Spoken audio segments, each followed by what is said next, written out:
Hi guys, Miss Carico here, and we are going to be doing the tutorial video on how to put together the lead screw assembly. It was a little bit delayed. We had to wait on a few parts to come in, but they are in now.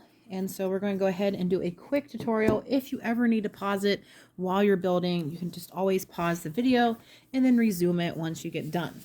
Your blueprint should be completed. If not, this will help you also visualize how to do your drawing for the lead screw. So we have the parts that we need for this assembly. We need a little pasta noodle looking pieces.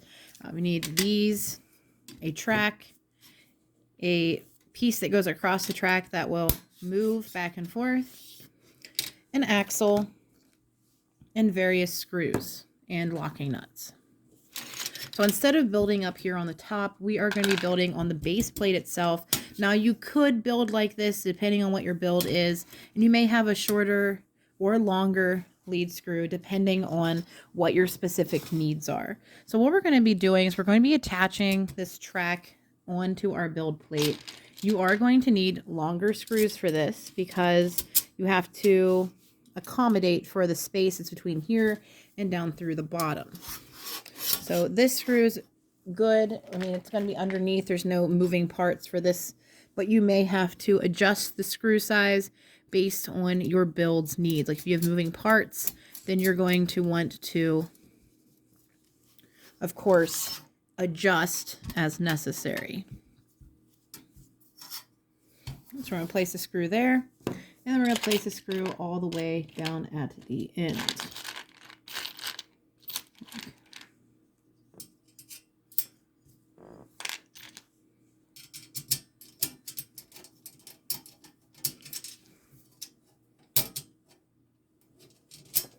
Go.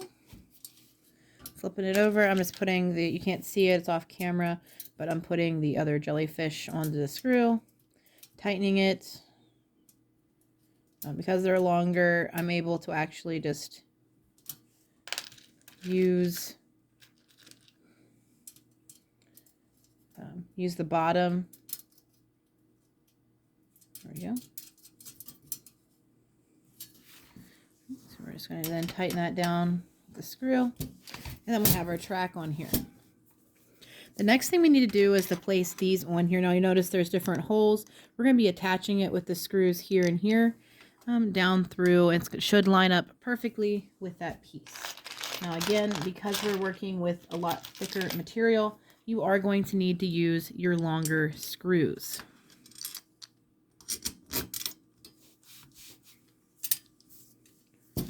For this video, I'm just going to put in one just for sake of time.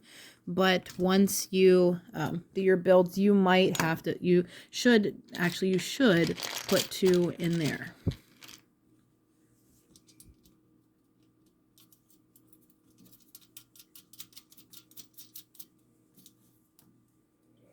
Just like that. And we are going to tighten down the screw. There you go. The next one we're going to do, I'm just going to make this a shorter one. You may need to have it longer or shorter depending on what your needs are.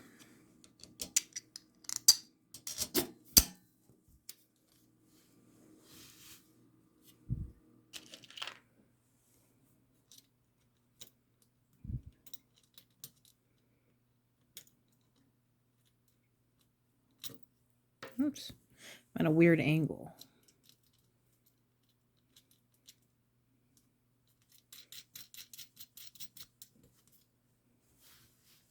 I'm holding on to that little jellyfish and then twisting the screw to get it to tighten down to the base plate. So you may notice in our blueprints that we drew these, depending on what size of the L that you use, you can have 4 or 3, you can have 6 altogether, or you can have 9 holes. For this and for our materials, we're going to use the 2. The axle will fit through here and stretch across like this. Now we're not going to want to make this permanent yet because we need to attach our other materials. The next thing we're going to do is take this eyepiece and place it across here. Now you're going to want to use, it may seem kind of weird to say this because it looks thick, but we're going to be using the smallest screws. And that's because in this green piece, you have your threads that the screws attach to. And it'll only go down into the piece so far. I'm going to take this, line it up.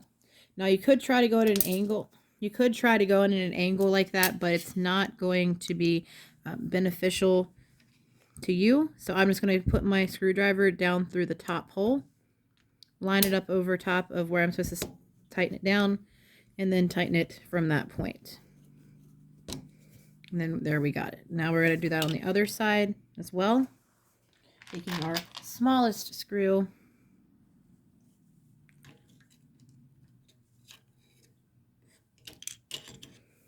and my hands have a hard time holding these smaller ones.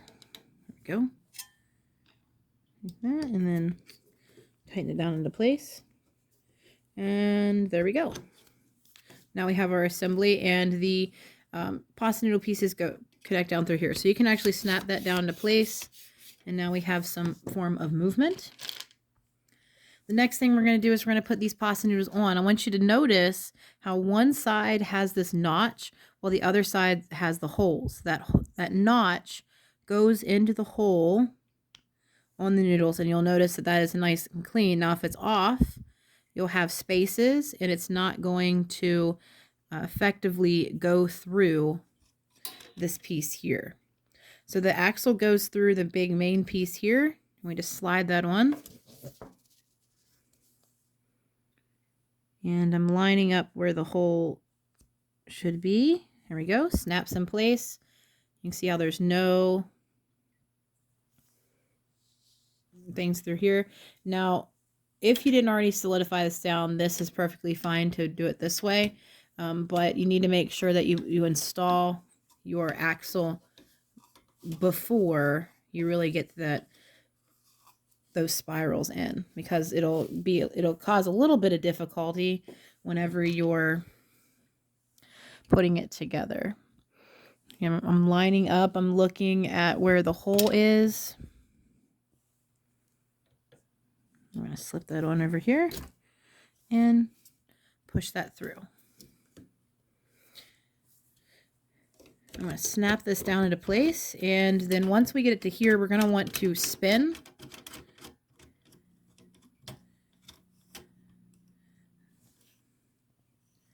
And we'll be able to lock that into place on the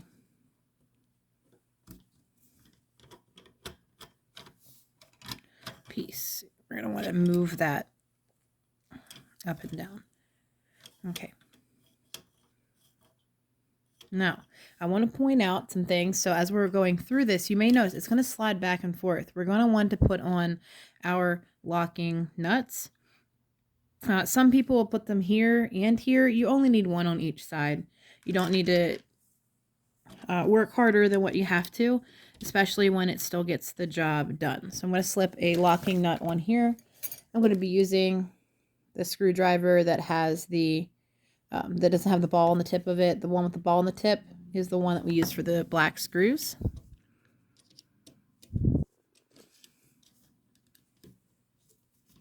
So we're going to solidify that down here. Slide the locking nut over to here.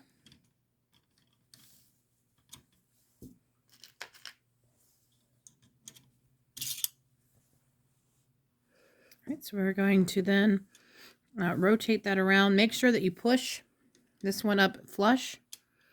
And when you get this into the hole that has the spring, I'm going to push that as tight as you can along there.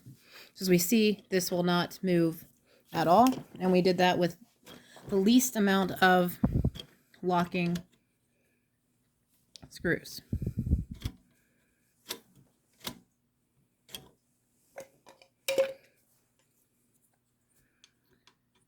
Now I do have to make some adjustments to this just because of the build plate.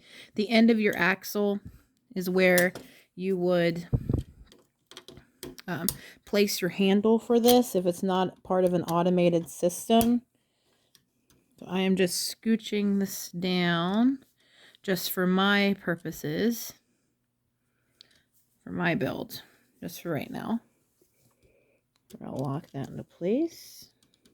There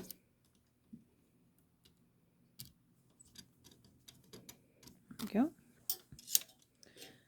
Hold this down, lock this into place. There we go. And now we can attach our handle on here out the end, and we'll be able to operate this lead screw. So as it spins, right, as it spins around, this piece here moves around to where it will move it back and forth. Now, depending on how big you need to, or the distance you need to go across rather, or how big you need to make it, or small, depends on how many of these you put in. You need at least one in there for this to actually work, and it'll flow itself up and down through here.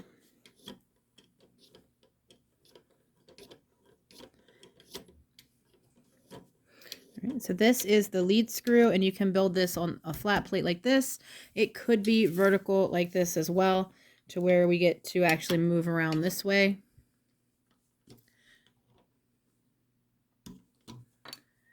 But it will work in whichever direction you really need it to work. And then you can attach other pieces to this to carry something like on a conveyor belt or something like that. So that is your basic setup for a lead screw. Depending on your build, you may need to modify this, but this is the basics, and this is also what we're drawing for our blueprint as well.